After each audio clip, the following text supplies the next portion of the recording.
Hello दोस्तों, मैं हूं संकल्प कोठारी और आप देख रहे हैं मेरा चैनल KTCH। तो आज हम पढ़ने वाले हैं French revolution and the idea of the nation. मैंने इस वीडियो के पार्ट वन में मैंने इस चैप्टर का इंट्रोडक्शन दिया है। जिसने नहीं देखा है वो जाके देख लीजिए, डिस्क्रिप्शन में इसकी लिंक दी हुई है।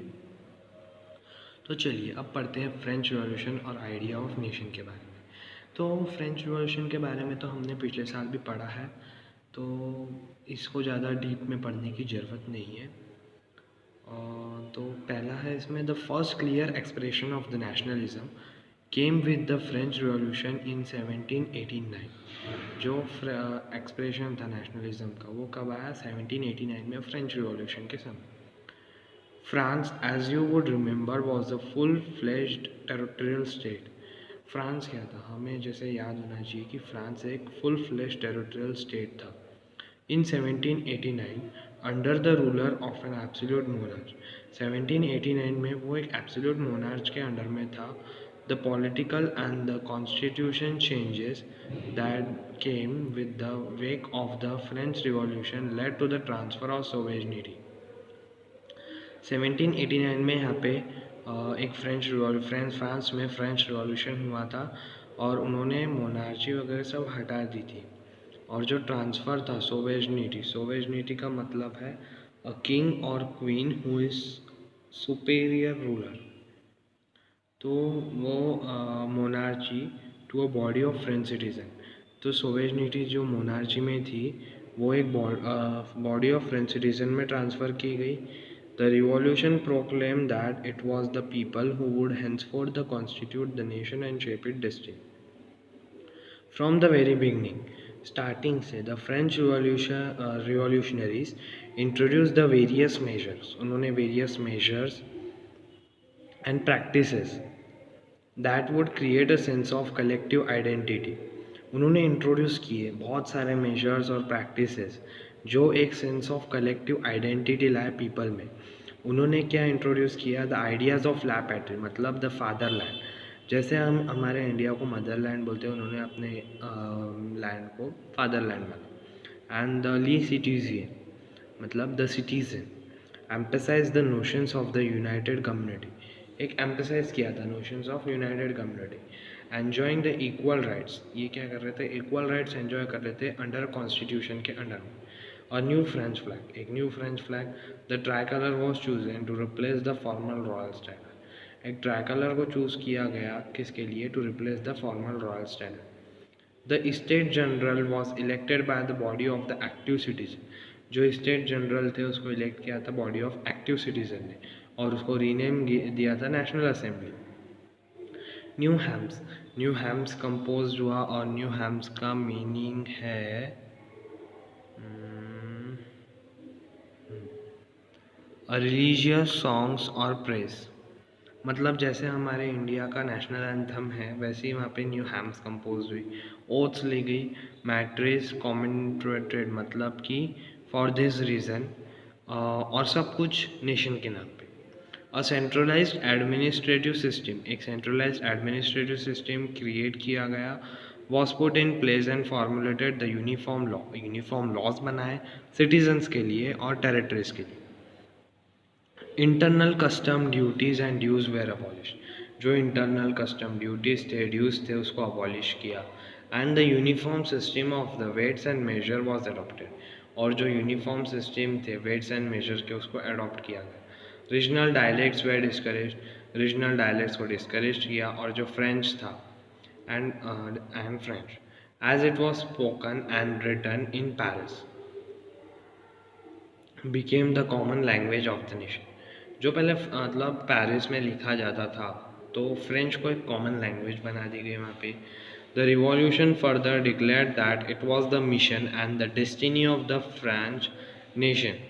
रिवॉल्यूशन ने फर्दर क्या डिक्लेयर किया? ये जो मिशन है ये एक क्या है? मिशन है और डेस्टिनी है किसका? फ्रेंच नेशन का।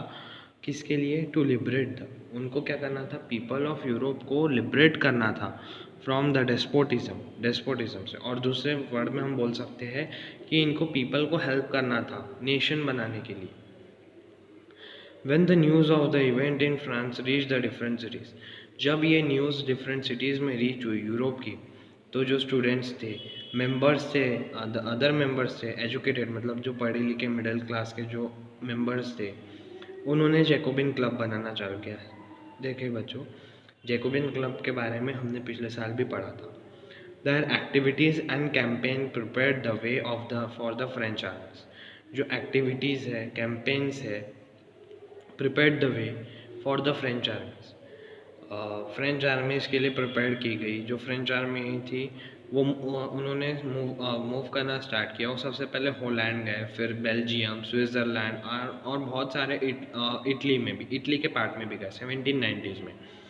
With the outbreak of revolutionary war, अब रिवॉल्यूशनरी वार हुए तो जो फ्रेंच आर्मीज थी began to carry the idea of nationalism abroad. अब उन्होंने क्या किया, फ्रेंच का नेशनलिज्म जो आइडिया था उसको उन्होंने कैरी किया दूसरे मतलब अलग अलग नेशंस में उन्होंने उसको कैरिड किया with in the wide swathe of territory that came under his control.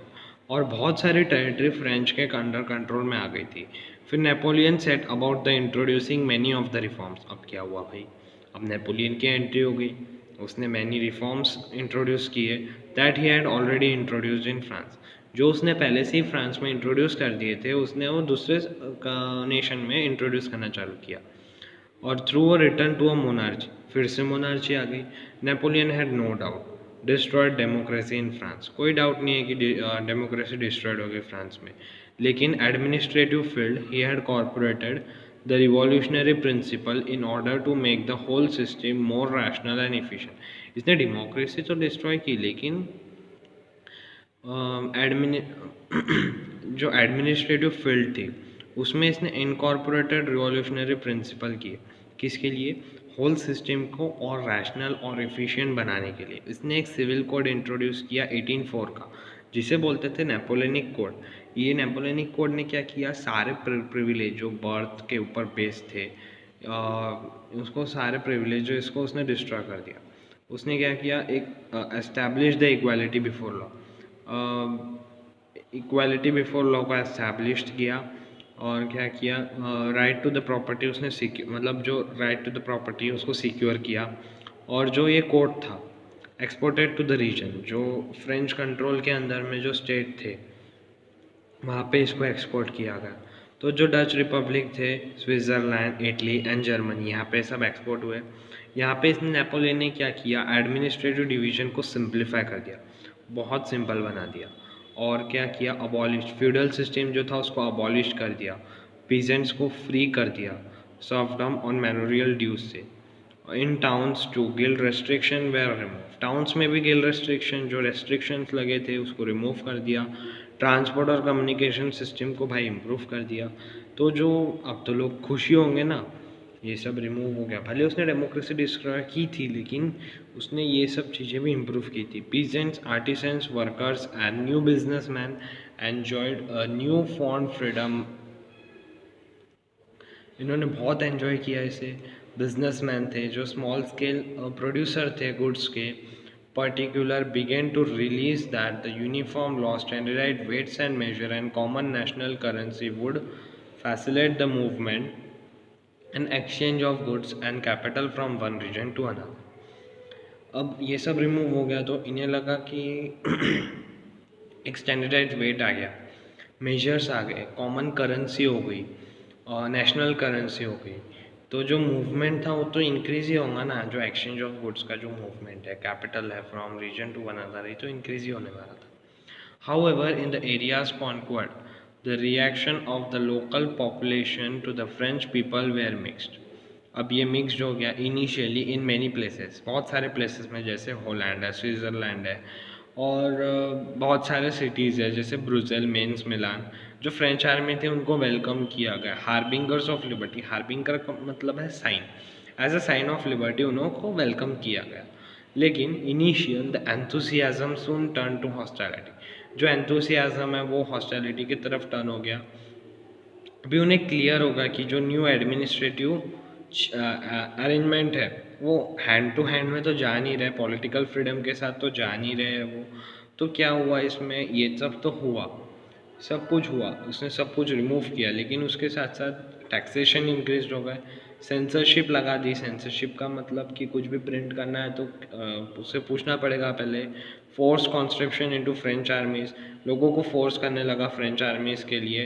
Required to conquer the rest of the Europe, और उसको क्या करना था, सिर्फ यूरोप को कॉन्क्वायर करना था ना।